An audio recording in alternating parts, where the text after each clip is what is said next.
Silver Doctors, live on air. It is Wednesday, the 13th day of the month of November. My name is Mike, the co-host of Silver Doctors Live on Air, with my better half over here, Mr. Paul Half Dollar.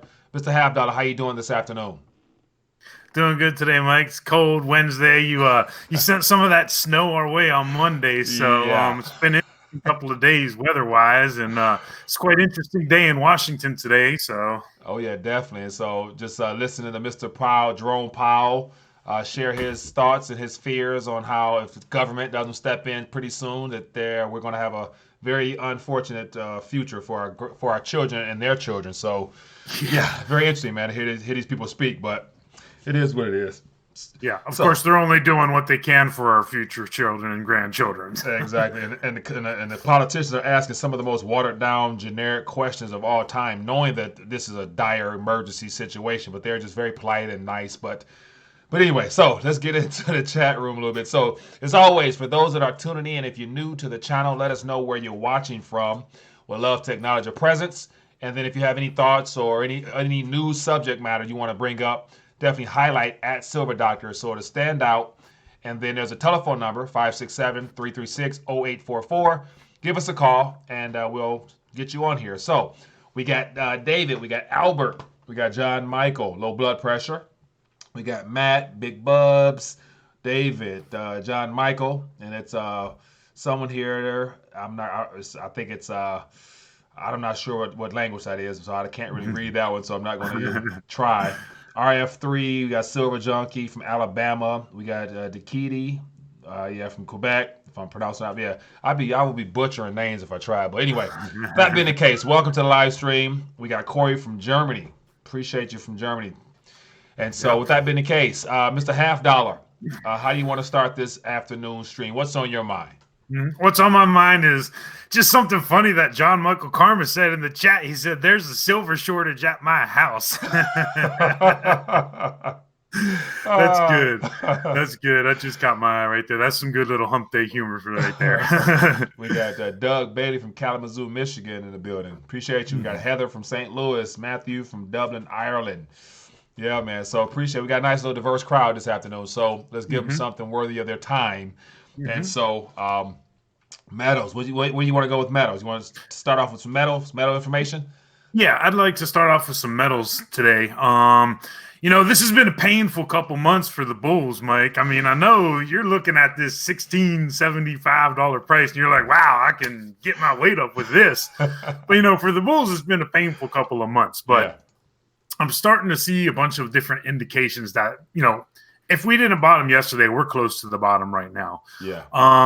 Let me pull up a couple of these reasons that I want to share, because it's a little bit of mix of everything right now, Mm-hmm. with the technical action, right? With these sell-offs, right? These sell-offs have been healthy as far as the technical action is concerned. So we're reaching that nice oversold territory, right? On the RSI, on the relative strength. We didn't fall below 30, I think, but still we're pretty low. So we're close. We might not get into extremely oversold conditions this time, just because, since the pullback and correction, really, gold's down less than 10%. Silver's down over 13. I think it's like 15% now. But since this pullback started, since this correction started, the Fed has gone on this massive repo market intervention, which continues to this day. We've had that third rate cut, right? They're purchasing T-bills, which will continue until midway point of next month. So I don't know if it's going to get so extremely, extremely, extremely oversold on the RSI this time. So that's one of the things that I'm looking at. That the technicals are now supportive for a rally for those traders who look at the technical side of things. Yeah. I'm also just looking in general. We talk about this as what you and I do.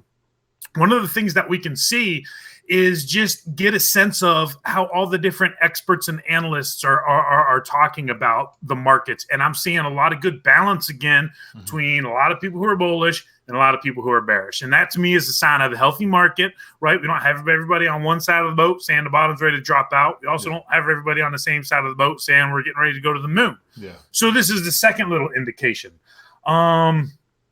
Other things that are happening, right? The dollar, I don't understand it, Mike. The Fed debases the currency. We're buying up T-bills. We're cutting interest rates, and the dollar's been surging, right? Yeah. So, the dollar looks like it's topping out here. But more importantly, ever since this correction started in the beginning of September, the yield on the 10-year note's been on a tear, right? But, I've been looking for it to punch up above 2%, but it has not broken 2%, and it looks like it could start rolling over here. So my point is, the dollar and the yield on the 10-year note have been on a tear recently, and if they're rolling over here, that's also supportive for gold and silver to start moving again towards the upside.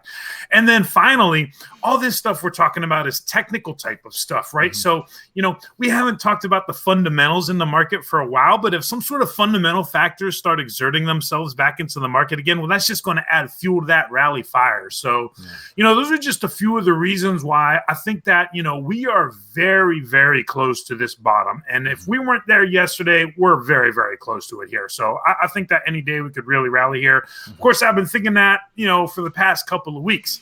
Now, I don't think there's any such thing as an excuse, right? Yeah. That's one of the things you learn in the Army. There's no such thing as an excuse. However, right, woulda, coulda, shoulda, they have thrown so many paper contracts, especially at gold. They have shot open interest through the roof. I think we just hit another record again yesterday, like over 706,000 contracts of open interest.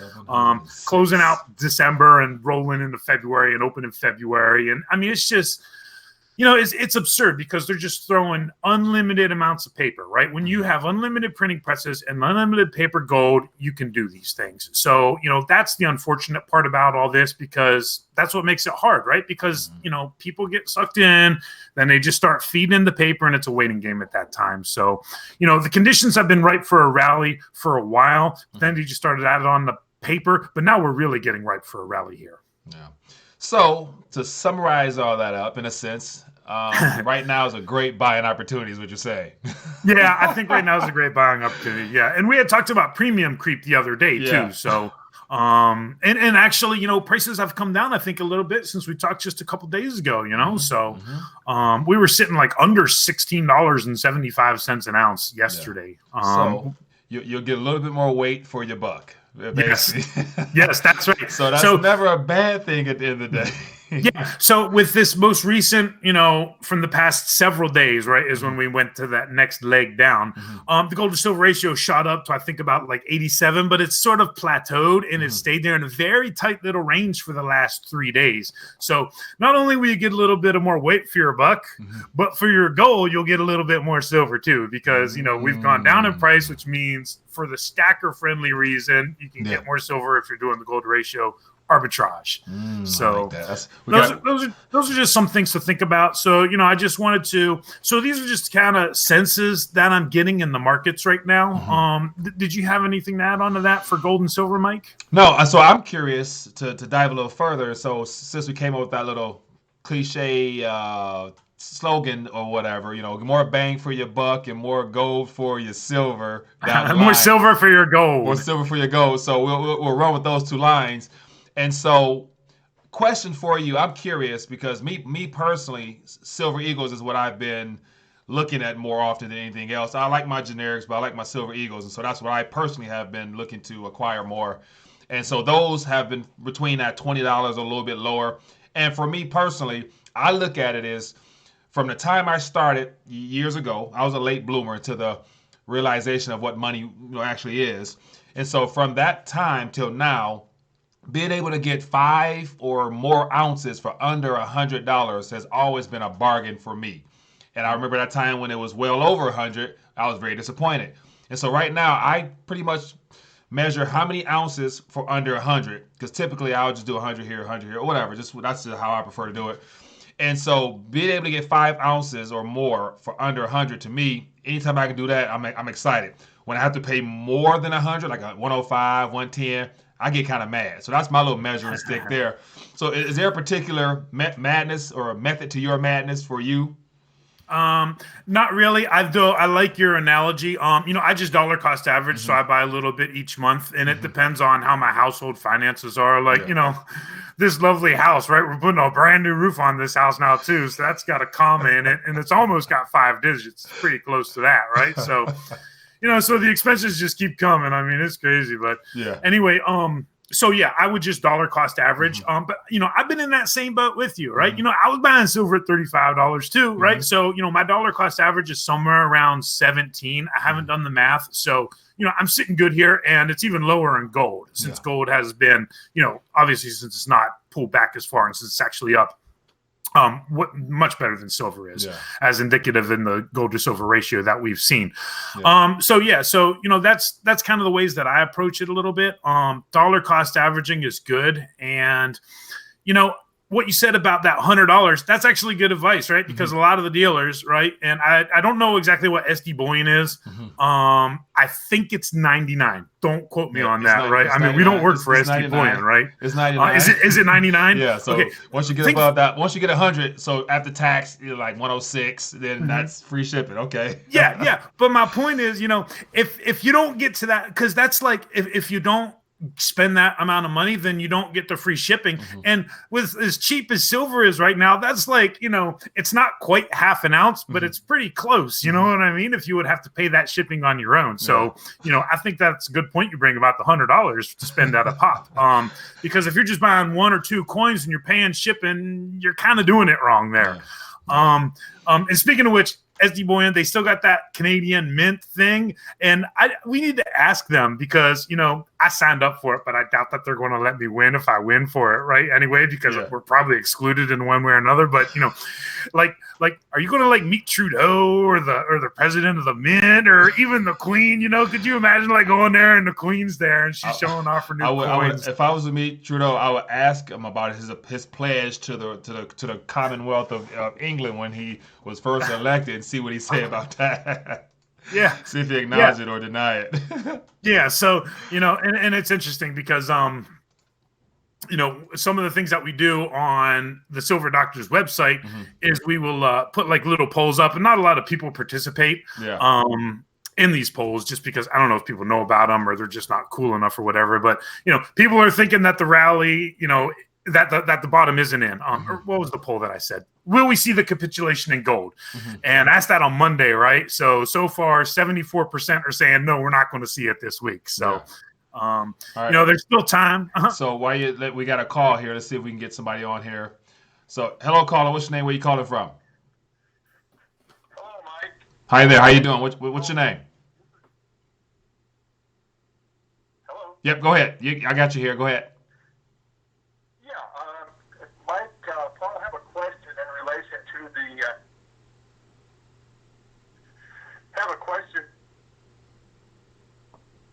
that's related to the price of gold and silver in U.S. fiat currency that's listed on the U.S. debt clock. Is there any significance of having the price of silver listed at $920 in fiat currency? And will that play a part sometime down the line when perhaps the price appreciates, where the government may say, well, we told you so, that the actual price was what it is listed on the U.S. debt clock? All right, good question. So we'll answer it offline, and definitely appreciate you calling in. Thanks for the question, my friend. Okay, Mike. All right, have a good one. Bye. Mr. Half Dollar, want to touch that one? Yeah, I don't like those numbers at all because it's global silver supply in relation to U.S. money supply, right? So it's U.S. money supply in comparison to global silver supply. So for that money to be so for silver to be more legitimate on U.S. debt clock, it would need to be U.S. national debt. And whether you want to put in all the unfunded liabilities or not is debatable, but it would need to be U.S. national debt. Yeah, I'm sorry, go ahead. The whole shebang has to go in order to give accountability for every single unit of accountability labeled Federal Reserve note has to be mentioned if you're going to refer to metals, because metals are the measuring stick for those notes, typically. But and U.S. silver supply, right? So it would be U.S., right? So you're making an apples to apples. So I don't put a lot of faith in those numbers at all. But I did do some very interesting math yesterday, Mike, because I like to prove this point every once in a while, and I actually crunched the numbers yesterday. There's 4 precious metals, right? Yeah. If you take the average price of gold, Caller, hold on one second. No, go ahead. Keep going. I'm sorry. The average price comes to $1,325. This was yesterday. If you add in silver, right? So the average price for 1 ounce of a precious metal, right? So you take gold, silver, platinum, and palladium, and the average price for that is $1,000. Right. So we have silver sitting under $17, right? So silver's the odd one out. That just goes to show you just how much they truly despise silver. When the average cost for 1 ounce of a precious metal today is $1,000 and silver's sitting under $17. Wow. Just some things to think about. Yeah, definitely. So we have another caller. Hello, caller. What's your name? Where are you calling from? It's low blood pressure from Corpus Christi, Texas. Low blood pressure. Doing good, my friend. How you doing? Good to hear your voice. What's on your mind this afternoon? Good. I wanted to just give 2 points. I just wanted to say that this paper silver and paper gold, the spot price that people call it, that's not really the price. Nobody is buying gold with the premium and then selling their gold with the premium. Sometimes you take like a loss or buying it spot a little bit. Yeah. All this paper gold, it's all imaginary. It's not real. Good point. I like the fact that you brought up that nobody buys gold with the premium on top and then sells it back at a loss, losing that little bit of spread from the premium aspect. So, yeah. And then on top of that, the big boys buy tonnage or excessive weight in kilos or all those other those extreme weights over there. So us small people tend to buy ounces and grams. That you lose more with that. Yeah. One more thing, Mike, I wanted to say about the stock market. I don't think it's ever going to go down. I think it's not going to go down until the banks fail. I think it's just going to get pumped up until the bank fails. Then it's going to go down. I think it's going to be the same as like in 2008 where the bank failed first, and then the stock market took a dive. I can see that as well because confidence will be lost in in Wall Street itself, meaning the too big to fail banks. If their share prices drop, and then there will be a contagion effect that will trickle right through all other institutions. So I can kind of see where you're going with that, man. I appreciate those thoughts and comments. All right, guys. Have a great day. Thanks for the show. Oh yeah, appreciate you. Thanks for calling in. Yeah, man. That's Yeah. Did you see there was I can't remember what the statistic was. I remember it was 75, but something like in the past 10 years since the great financial crisis or whatever, something like the stock market's up 200%, and then Chicago teachers pension fund is down 75% or something like that. And they're like, well, how in the world can it be that the stock market's run up to record highs in the last 10 years and your pension plans are underfunded or down or whatever it was that they were? And it makes total sense, right? Because that's one of the things they're absolutely terrified of with this stock market coming down is what's it going to do to pensions and retirement plans, because everybody's been pushed into those risk assets. Wipe it away. But we have another caller. Hello, caller. What's your name? Where you calling from? Hello? I hear them there. Let's see if anybody there? Going once? My name's Alex. I'm calling from Chicago, and my question is, it's been bugging me since 2 days now. Go ahead. Yes. Can you hear me? Yeah, I got you, Alex. Go ahead. What's on your mind, my friend? Hello, Alex. Go ahead. I got you. With the physical silver market being so small, as everyone says, is there really not enough demand for the actual physical metal to break it free of manipulation? Good question. Is that your only question? Well, we'll touch it off the phone rather. Is that it? That's all you want to share with us? Pretty much. All right. Well, so we'll get to that question. Thanks for calling, Alex. I appreciate you, my friend. Yes. All right. Be good. Yes, that's it. All right. Thanks. Mr. Half Dollar, did you get that one? Yeah, I mean, he's right. Right now, there's not enough interest in silver, right? I mean, that's just how it is. The interest will come, right? What happened since basically, I want to say mid-2017, a lot of the interest got shifted over into the cryptocurrency space, right? So that's one thing, because, that was sold as a way to be an alternative, a way to opt out of the system, So, yes, right now, and you can look at the U.S. Mint sales figures, and you can see that it's down, right? So the marginal buyer on the buyer on the margin there, as in, that's one of the things that's going to push silver and break these chains of manipulation is when investors come back into the silver market. What's one of the things that's going to jumpstart that? Well, the inflation and the fiat currency crisis. That's one of the things that's going to jumpstart it, because sooner or later, as people really start to understand that their dollars are losing value, they're going to start to wonder what it is that they can do about that, right? You can't buy too much perishable food because it's perishable. What are you going to do? You're going to buy an electronic, that's going to be outmoded in a few years' time. So that's not really going to work. You could buy a car. I mean, Americans already have cars and they're levered up with debt on that. So they're going to start looking for things. And one of those things is going to be silver. Right now, the interest is not there, but I fully believe that the interest will come back. And, taking it one step further, I fully believe that we will be going back to gold and silver as our money. So I would even go there. But yes, right now, can't break the chains of the manipulation. And when we're adding in all these paper, gold, and silver derivatives products to what we already have, that's just more, paper that's going in there diluting it. Yeah. Now, let me ask you a question. So, Alex, I appreciate you for calling and answering that question. So, I think you did a great job of covering that, Mr. Half Dollar. And so, your statement in reference to you believe that gold and silver is coming back into circulation. And so, at what capacity will it come back into circulation? Will it be just on the governmental level, or will it come back into the citizenry hand to where we'll once again transact in gold and silver, actual metals itself, or substitutes of it? And so, because my thing is that will be ideal, but based upon all this governmental development on blockchain, their own digital currencies, which are basically just removing paper and giving us solely digits, that seems to be the growing trend of nations doing the digital stuff. So how do you see that kind of working back into the system? Basically, us going backwards. I see it working into the system from the bottom up, not from the top down. So from the people up, not from the government down. And in part, think about stuff like, military weapons developments, right? That's whenever like technology comes around, right? And then the government just kind of like co-ops it and takes it over, and then it becomes the government's, right? And then like the citizens can't have it anymore.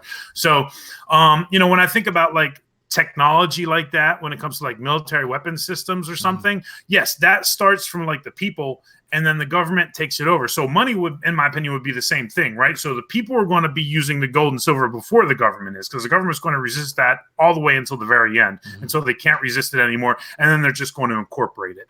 I don't think that there's this, the whole push for crypto. Yes, I get that. But, is there going to be enough time for that even to be implemented at that point? I don't know, because if we go through an actual crack up boom and a hyperinflation, it's going to happen very fast. Yeah, I would agree. So that's my biggest thing. I just feel like, we're automatically being directed and steered towards the solely digital direction, to where even on the small grassroots side of things, will there be enough time for more citizens to wake up to the importance of metals, nevertheless to get some, and then have the confidence to actually interact and exchange them? And then can you trust, based upon all the fakes out there? And it's a whole other industry in itself, just with fake bullion and fake everything. So you got we have a lot of issues at place nowadays. So yeah, I think that people will learn really quick though, like what is fake and what is not fake. Just the same way that when I'm out and about using cash, because I actually always have cash in my wallet, right? I mean, I actually enjoy using cash. Yeah. I appreciate it more now.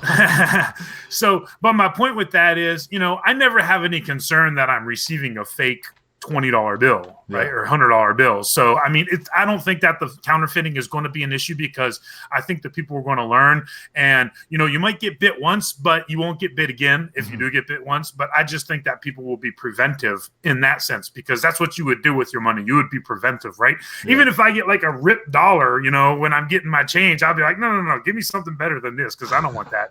So I think people will learn very fast. Yeah. All right. So this is a little bit off topic, but it's something worthy of mentioning. And so it's actually a question out there that I saw, and it's about the host of this current stream that we're on, the company in the sense. It says, this is from Pabar. It says, have you guys talked about the new terms of service that's being rolled out in December? And do you guys have a backup location to continue doing your videos? And so that plays into the crackdown on alternative viewpoints. And so I imagine with President Trump talking about fake news and pointing the blame at censorship, that they're like basically coming out now with a new terms of agreement. And I pulled an article up because that's something that I am looking into and definitely will have to address here. And so it says YouTube says it has no obligation to host anyone's video. And so as of December 10th, a new line of acts of reminders that company doesn't have to keep any video up that it doesn't want to.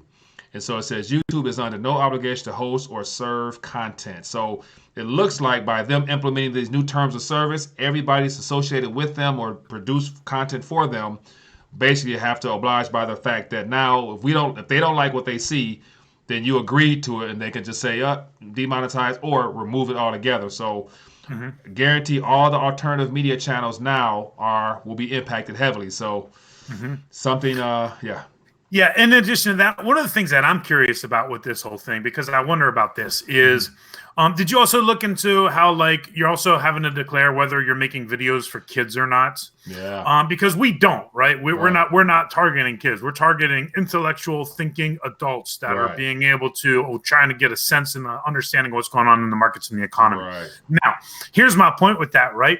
Is how do you classify some of this stuff? Because like my kids, right, like 12 and 14-year-olds, they watch stuff that is totally in violation of YouTube's rules. And that it's totally targeted at this age demographic. And I'm talking about like, stuff with violence, stuff with actual like simulated drug use on YouTube itself. And I've seen these videos because my kids show them to me. And I'm like, my goodness, this stuff is directly targeted towards kids. Now, I don't think that, YouTube's going to be like doing the right thing about this when it comes to whatever it is that they're changing. But it's just interesting that they're starting to incorporate, like, are you directing your videos towards kids or not? Because I think of so many of these inappropriate videos that my kids do watch that are in clear violation. Because, you're not allowed to like show drug use on YouTube. Like that's a clear violation.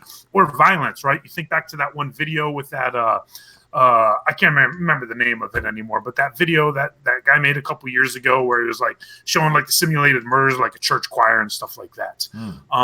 But it's got like millions and millions of views. Maybe somebody can remind me of what the name was in the chat about that video, but because people will know exactly what I'm talking about, right? Yeah. So speaking of that additional feature now about is the video appropriate for 13 and under? And so I'm assuming so apart from them creating and even the way those two sentences are worded, it's a yes or no. And then it says, are you creating content for someone over 13 or under, or yes or no, whatever. So that very statement caught me off guard. Like, I'm like, is this for real? Because it seemed very, I ain't gonna say unprofessional, but it seemed like it had an agenda behind it. Because I'm thinking, like, if I say yes, then what? If I say no, then what? Like, am I pleading guilty by saying no, even though it's my content isn't like inappropriate for 13-year-olds, because it can be educational for those that are curious. And so I'm thinking like, I'm not sure what I should click. Yes, that's a great point. And one of the people in the chat just said it as well, to piggyback off of your point, something about talking to the adults mostly results in preaching to the choir, right? That's a good point because, yes, because there are plenty of children who are intellectually capable, who are mature enough and who want to understand about money. So it's not like I don't want children watching my videos, right? So I think the other thing is, are we specifically targeting children? And we're not specifically targeting children. Right. But anyway, so that was just something to throw out there. Because, exactly, right? Because I know, like, one of the things that you try and do is, like, make sure that, you can reach as many millennials, right? But those wouldn't be considered children. Right. But my point is that, yes, I mean, ultimately, we want every single person to understand about money, whether that's, whether it's a child or not that learns about it. If they're intellectually capable and mature enough, then I guess that would be, even though we're not targeting them, we would welcome them to still watch it at the same token. Yeah. And so here's the last little bit on this, and then we move on. But it says, I highlighted, it says, specifically, many of the updates center around who's using the platform and protection for children. And then it talks about this past September, FTC issued a $170 million fine against Google for its alleged violations of the COPA. So I'm assuming that that's part of the reason why they decided to add that statement in, which is very, it just didn't make much sense when I read it. But I'm like, well, let me see. So I'm under the mindset that eventually they're going to, like, before the presidential campaign process really picks up, these changes will definitely benefit them to be able to say, okay, he's not for who we're going for. Your video is gone. Yes. And Albert S. says, why would anybody, and I guess it's like, why would YouTube even delete Silver Doctor's YouTube channel? But, It's beyond that, right? Because like if you go back to 2016, we made the prop or not list, right? Yeah. We're very proud of that fact. Do you remember that prop or not list, Mike? Yeah. We were on that. There were only like 200 and some places that were on that. We were on that, right? Yeah. So that means that, obviously there's a clear interest to censor what it is that we're saying. And we see it all the time. We're always getting demonetized. So it's not coming up in people's recommended feeds. I guess we're just the bad boys of the gold and silver space or something. I mean, I really don't know what it is. Oh my goodness, the bad boys. Because other people, get promoted left and right. So no need in ranting about it. Just it is what it is because, I can't change the fight for honest money, right? That's a fight that's going to go on. Yeah, exactly. So it's just a matter of like as more restrictions and regulations come into play, you just got to become more innovative. That's all. There's more ways to be creative when you're suppressed or whatnot in this regard here. So, yeah, man. Mike, yep. Go ahead. No, go ahead. You're on you. There's something that I wanted to bring up, just a little topic of discussion because, and I can't remember if I sent you this little link or not right here. But wait until you pull this up because this is going to be interesting. Do you remember like one of the things that we were talking about was just inflation in general and about like the difference between the East Coast and the West Coast? And I didn't know this, but like one of the there's a tie for the fastest growing states in the United States. And, you wouldn't really think about this, but Idaho is tied as the fastest growing state in the United States. And what this article is talking about is they're having a lot of problems with people coming from California. And what are they doing? They're bidding up the price of houses, just like we had talked about on Monday, right? So this article came out last night. So just like we were talking about, this is exactly what we talk about week in and week out, day in and day out. Yeah. This is an incredible statistic, right? If you can believe this statistic and if it's taken at face value. And I want to read it because it's impressive. The median home price in Ada County, where Boise is located, has risen 19.3% since February of 2018. Wow. That is massive, Mike. That is massive. So, like, when we talk about this inflation is coming, oh my goodness, it's coming. And as people move away from these coastal areas and they try to get to a more peaceful, less crime-laden, a more desirable place to live, obviously Boise, I mean, I've never been to Idaho. So I can't really speak about Boise, right? I mean, I can speak about Los Angeles, a million times. I've been there a bunch of times. And I'm sorry for anybody who's there right now because the last time I was there, I did not have good vibes at Los Angeles at all. But, it just goes to show you people are going to be looking to get out and it's already we're seeing the prices being bid up. Now, as you're speaking, I'm reading through just this picture here that's on the screen. And so it looks like, the current mayor who I guess just became mayor of Boise, Idaho. It says Wayne Ritchie ran on a simple promise to stop the California invasion. And so either he won or he is winning, but he's basically promising that I'm not going to allow people from California to move to our city, nevertheless our state. I want to fight, and so I'm like, how do you kind of regulate that? Like that's that more of that what I was saying about moving from the outside and moving your way in. So and that's the thing out west, like those regions where there's more so just countryside that I've never been to, like Montana, South Dakota, North Dakota, Idaho. So those places aren't heavily populated, but yet we rest assured more people are gonna make their way there and deal with those harsh weather conditions. They'll be willing to sacrifice some sunshine and the beaches for a cheaper cost of living. So that's what it looks like is happening. Yeah, but it's going to bid up the prices, right? The more people that leave and the more people that go there, then prices are going to be going up. Yeah. So, it's only a matter of time before it permeates in pretty much every area of the country. Yeah, and so that piggybacks right on the next subject matter that I like to touch on is just listen once again to Jerome Powell give his little commentary before I think it's for the Congress, whatnot, and just listen to his spiel. And they're looking, a lot of political figures are looking for his thoughts and opinions and assessment on where we're at now and what can he do and what can he help them do to keep this expansion going. So now it was all about Jerome Powell doing everything he can with the toolkit and all the activity. Now the politicians are asking, what advice would you give us? What can we do to keep this expansion going? And so they were going around asking each other, basing their viewpoints upon his recommendations. And so even when he first got there, he said that he had a meeting at 12:30, so he'll only have enough for one question per senator or whatever, and they only get 4 minutes each if they want to get everybody to ask a question. I'm like, what can you really get done in 4 minutes other than sharing an opinion and having him write you a note afterwards saying that he'll get back with you or something like that? So yeah, it's unfortunate, man.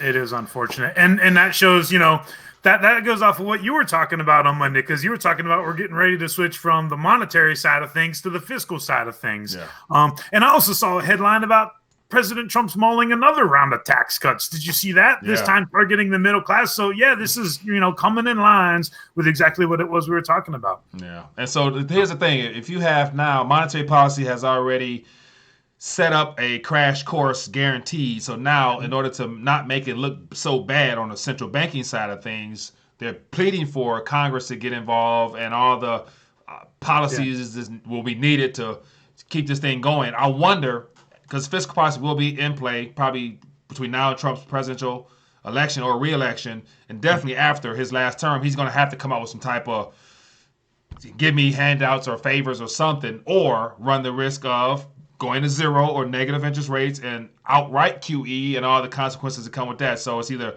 more of that, which will come, or a little bit of fiscal policy to probably buy a year or two, or whatever they try to buy off with that. So yeah, that's kind of where we're at now, man. And we're really coming into crunch time here, because we're like a year away from the election. I don't know what exact day it is in November, but so just say a year, right? We're a year away, and when we talk, weren't you saying that the average lag for fiscal policies to really have an effect, or like nine months, or was it 6 months or something? According to that yield inversion aspect, it's usually 6 to 9 months before you see a gray bar. But then that's a year after they readjust it, and then they say, last year at this time was when the recession started. So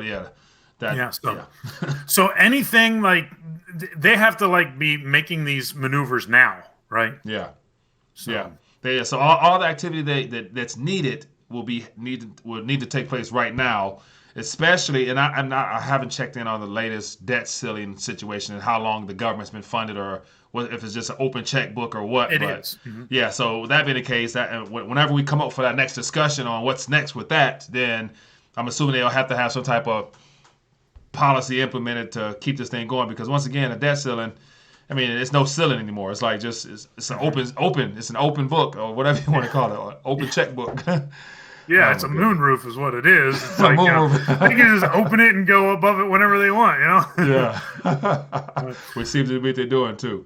Yeah, and, it frustrates me, right? So let me just say this, and this will only take 1 minute, but it frustrates me because, if you look at today, all eyes are on Washington. And it doesn't matter what you're into, your eyes are on Washington, right? Yeah. So, for example, the Fed watchers, they're watching in Washington right now. But then also the impeachment watchers, they're watching in Washington right now too, because they're having this public hearing. Yeah. And it's I'm thinking, and like you said, 4 minutes, what really can get done in 4 minutes, or what really can make an impact in 4 minutes? Nothing. So I just look at the events going on today in Washington, and I'm thinking, my goodness, is anybody in Washington doing anything at all that's good for America? That's the question that I have for you. And then I look for stuff from the White House, and I get it, right? So President Trump, he's being the target. He's under this coup, whatever it is, whatever you want to call it. I don't think that it's a coup. I think that it's scripted and he's playing his role in it. Yeah. But my point with that is in that, he retweets stuff from White House, and the White House, will put on these elaborate little video productions of 30 or 60-minute clips. I'm thinking, how much waste of resource and time and energy is going into all of this Fed and this impeachment stuff? It's sad. It really is. Yeah. Because actually, let me share this, right? So here's the latest one. So this is from today, and it's this is from whitehouse.gov, and actually President Trump retweeted it. So, or no, this is actually from White House right here. But, it's just this little 30-second clip, and it's just talking about, this is a hoax. But, it just goes to show you that we're focusing on the wrong things here, New hoax, same swamp. Yeah. So was it the swamp drained? The swamp got filled back in, or what happened there? I thought that's what he ran upon while draining the swamp. So what's going on here, man? So, with this whole impeachment inquiry stuff, if this stuff goes sour and it goes really, really bad, you're going to have a lot of politicians that will be very fearful of losing their jobs and all the consequences that come with them being booted out no matter what term they're serving.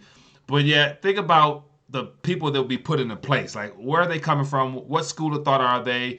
Will they be any better? And unfortunately, I don't really think so. But we'll have probably more radical type individuals that are pro big government, pro this, pro that, and Yep. yeah. Yep. So it's not looking pretty no matter and when what. it comes to draining the swamp, everybody who like is important with this keeps dying, right? Like Jeffrey Epstein, dead. What about this latest one? This guy from the white helmets, that's a lot of swamp. He's got a lot of dirt on a lot of swamp there, dead, right? So it's like, you can't drain the swamp because nobody's going to be alive to talk about who you need to charge. Yeah. Yeah, and oh my goodness, yeah. So yeah, and that's the like. There's nothing promising coming out of any of these entities or governmental instructors or people or whatever. It's all just it's just smoke and mirrors and just a lot of wasted tax dollars at the end of the day.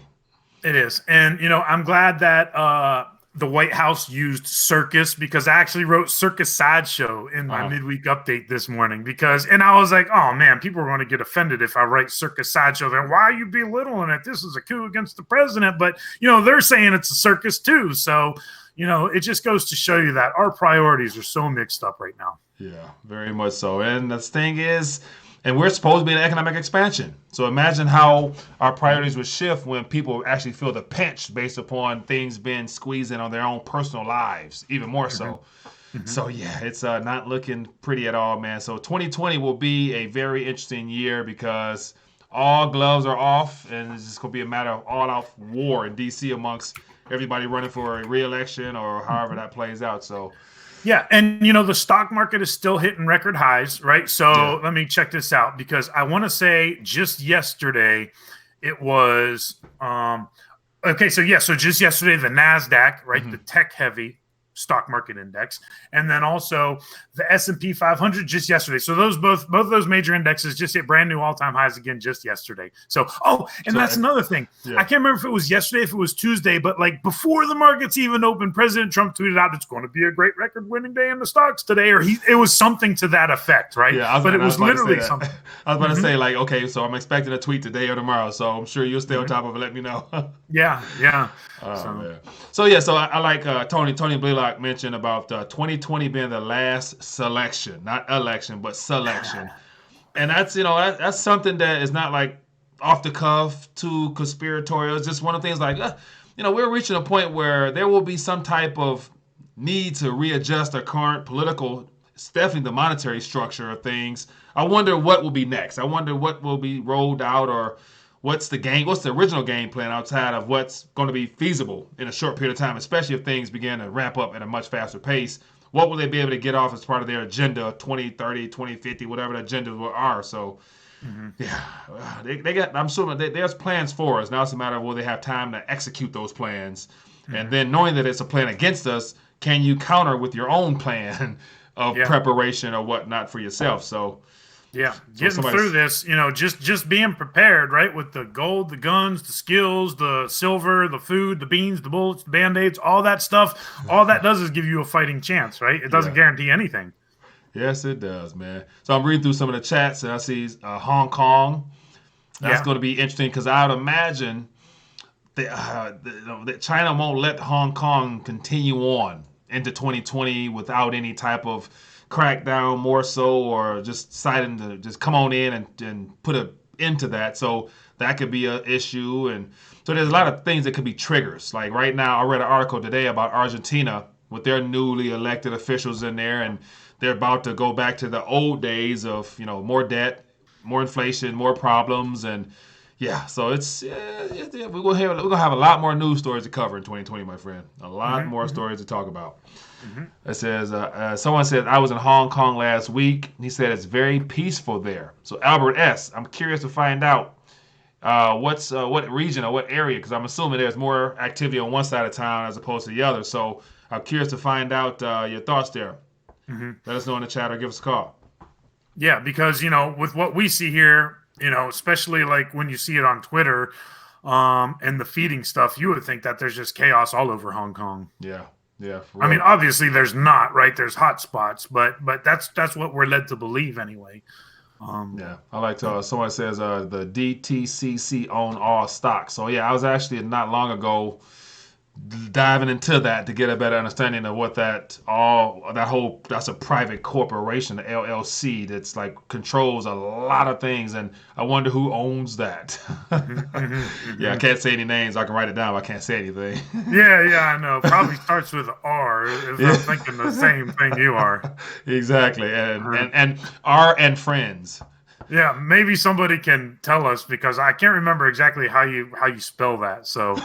Oh my goodness, too bad. So let's throw out a couple of predictions, and so this is like open mic night, open mic afternoon, and so we have less than about 45 days, give or take, around that before the end of the year, and so I'm curious to find out from the audience some predictions. Okay, two categories: will metals go up significantly between now and January 1st, 2020? Yes or no? And then when it comes to the equities markets, we got the leading NASDAQ, S&P, Dow. Will Dow approach 30,000 before the end of this year? Or will it tip off, it will start off next year and head towards 30,000? So I'm curious to find out from those two indicators by the chat, or call in and let me know, what you guys think. Or will there be some more volatility to end the year like last year, setting up for a rocky beginning of 2020? So I'm curious. So, Mr. Haddow, let me know what you think, and then we'll wait for responses from the audience. Yeah, that's great because everybody was looking for a crash in October, and the crash didn't happen. And now everybody's looking to, this whole, remember how we were going down up until the Christmas Eve, right? The 24th of December, I think it was, because I think the markets were even open. I think it was a market day. And then it was that very next day, the 26th, is when we just started going off on that massive rally after Steve Mnuchin came out and said that he called his banks and, everything's under control. Don't worry about it. So, everybody's looking for kind of that again. And I'm getting a sense and a feeling of, in the same way that people were looking for a stock market crash in October. So, we very well could see that Dow 30,000 come by the end of the year here. If I had to speculate one way or another, I would say it would be more likely that we would see that as opposed to the stock market going down significantly until then. So it's interesting, and the other thing is the dollar, right? I look at the dollar, and this is one of the things that I kind of noticed today because the dollar's been on the tear in the past couple of weeks. And it's very choppy over the last year. And what I'm looking at in the chart, it's just kind of making me seem like, that the markets are manipulated. Yeah. And the point is, it just seems like they're having to use a little bit more brute force because the action is so choppy, especially on the DXY. It's just like they can't really hone this manipulation, right? So the dollar, they're trying to keep it at the same rate that it's been at, basically between 96 and 98, but it's choppy as all heck. Yeah. So they're having trouble either way. But if I had to speculate, I would say that the markets will be going up. As far as gold and silver, man, that's a tough one. That's a tough one because so many people have been so bullish about coming into record highs, and these last couple months have just been brutal. Yeah. I'd like to see the rally. The rally's coming. It's just, is it going to shoot us up above 1,600 in gold? That's the question right there. Yeah. Now, the primary reason why I asked that question, especially in regards to equities markets, is because of this article right here that I came across, I think it was yesterday or today. It says, from CNBC, it says, the fear of missing out on a rally replaces recession worry in the most widely watched investor poll. So according to this poll here, a lot of big hedge fund managers, people, whatever, were surveyed, and they were anticipating a rally, or the idea that people will be jumping in now because of the lack of concern for a recession, because the mainstream media has done a good job of saying, we're good. We're expansion from here on out. There'll be no correction, yada, yada, yada. So with this type of mainstream news being put out there and all these survey people coming out with their information, I could see a rally. And they're trying to groom people for expectation of not wanting to miss out. And so it's about to rally people. So we got all these hedge funds saying that you should get in now. And so, because they're getting out, right? Yeah, they need somebody to keep this thing up. So while they're selling their shares and their companies, they need people to come in and buy that stuff so that it doesn't drop for real. So, yeah, that's a great point because I think insider selling is just off the charts right now. And I think about what do they call it? They don't call it the blackout period, like where like once a company goes public, right? The initial like executives that had the shares can't sell them until like a certain window of opportunity or something like that. Now they're starting to sell, right? Like the Uber guys are starting to sell their shares. So yes, because just last week we were talking about where did all this newfound optimism come from? Just all of a sudden, right? As soon as November started, bam, everybody's optimistic. Yeah. And so looking back at the chat, and so we got a couple responses as far as what people believe will happen. It says, yes, metals will be up and Dow slides along. Medical says the banks and the brokers on Wall Street own the DTCC. And Vince says Dow will be less than 20,000 by the end of December. Less than 20,000. Okay, that's different. G-Man says gold at $19.85 and silver at $23 by 1/1/2020. And so we got a nice little variety of thoughts out there. And then Vegas says Bo Pony sees, I think because Bo Pony's been calling for a market correction for every month for last year. And so I'm not sure. I mean, he gonna get it one day. He has to be right one day, but math is a perishable skill, right? So if you don't do math all the time, you lose your ability. So I'm wondering if he's staying brushed up on his skills there because it's like. I don't know. Yeah, that's interesting about the silver and that 23. When are we even going to get above 20? Forget 23. Can we just get above $20, please? It's like we haven't been above $20 since 2016. So we're coming up on several years where we can't even get above $20 mark. Yeah, but then once again, me, I'm like, when it comes to my Silver Eagles, if the spot price is 20, my Silver Eagles will be $22.50, $23. That's going to put me well above my $110 limit. So I don't want $20 silver just yet. Yeah. Oh, man. I had to double check my chart here to see. Yeah. So we didn't get above $20 because I'm thinking, $17.50. That was that grueling. I called it the sideways channel of pure agony throughout 2017. Yeah. That was brutal. Just trying to get above $17.50. And now we're down under it again. So go figure, right? Yeah, for real. So that's it's interesting to get a chance to get your guys' thoughts on where we're at now and what you expect. And so somebody will be right, or it'll be a mixture of being right. So we'll see. Mm-hmm. And so Albert S says, I want $20 silver now. Albert, why do you want $20 silver right now? Like, what will that do for you? I mean, question: will you be selling, or will you be acquiring more, or what? Like, I don't like chasing the price because once we get the price that we know or believe it should be, ain't no returning. Like it won't be no going back to the man. I wish I could go back to $15 silver or if you look at like the long term charts, we were in this like $3 to $5 range in silver for like decades, right? Mm-hmm. And we've basically been in this like call it $15, right? Mm-hmm. For basically since like 2006, right? So for more than a decade again, we've been somewhere around 16. Obviously, we shot up a lot further with the run in 2011, right? So, excluding that, it's been at 15, for over a decade now. So, my line of thinking is that once we go on this actual run, right, where cartel really starts to lose control, I think that it's going to settle down. I think that $60 will end up becoming that new normal, right? Because we're like 3 to 4 times higher just where it settles. And this is without a reset.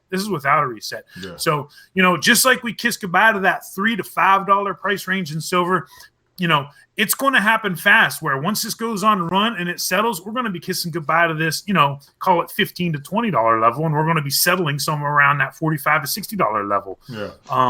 Thoughts on that, Mike? Yeah, I agree. And so I'm reading some comments as you're talking. And so people are really wanting to see the nominal increase of silver. And so what that will reflect in is the fact that the paper that you still have or digits you use when you swipe will purchase less of the thing that you want most. And so unless you plan on putting that silver to use, so Albert S. mentioned about buying Russian stocks. So if that's what you plan on doing on a serious note, then you obviously know what you're doing. So more power to you. But, my thing is like when it comes to the price aspect, it's going to be that's reflected in the currency, and the currency therefore means it doesn't purchase as much. So factor in all the other increased cost of other assets, commodities, food, water, And so it's like everything gonna go up. It's just not going. Silver's not gonna go up. Gold not gonna go up, and your food stay low, and the gas prices stay low. It's gonna all adjust to where it's gonna even out in some way or another until everything is officially reboot, reset, or however it's gonna play out. But be careful what you wish for, because once you get it, you may not want it. So that's kind of what I'm saying. And so appreciate these moments in time where especially if you're in the U.S., you have a great opportunity to still use your paper for something of good. So that's just me, man. Yeah. I'm looking here at the CPI, and that just came out this morning, and it looks like CPI year-over-year change was 1.8%. Go figure, Mike, 1.8%. They're always close to 2%, but they can just never quite get there. Finding 2% is so hard these days. It's so hard. They just need to readjust, go back to the pre-Volcker inflation measurements, and I'm sure they'll probably be surprised when they come up with inflation-wise. Yeah. Yes, man. That is for true. But hey, we are approaching on an hour point. Low blood pressure. I see a comment there about Michael's comedian before. I wasn't. I think I'm practicing on that now, and it's a way of staying sane. Because think about it, if I sulk about all the problems this world is having, I would probably be going through some mental issues. So I gotta find a way to crack a smile these days. So I'm trying, man. But what else? But anyway, so it's like Kranzler said yesterday, right? He was like, it's just a fact of life. You just got to deal with it. You can't get over the manipulation. It will end, right? Nothing lasts forever, right? This is what I'm saying, right? It will end. Nothing lasts forever. Precious metals, price recession included. So, you just got to deal with it, right? And I used to just get so frustrated, and I used to take it out in my writing with these just really brutal rants. And I try not to do it anymore, because, it does take a toll on you. Yeah, it does.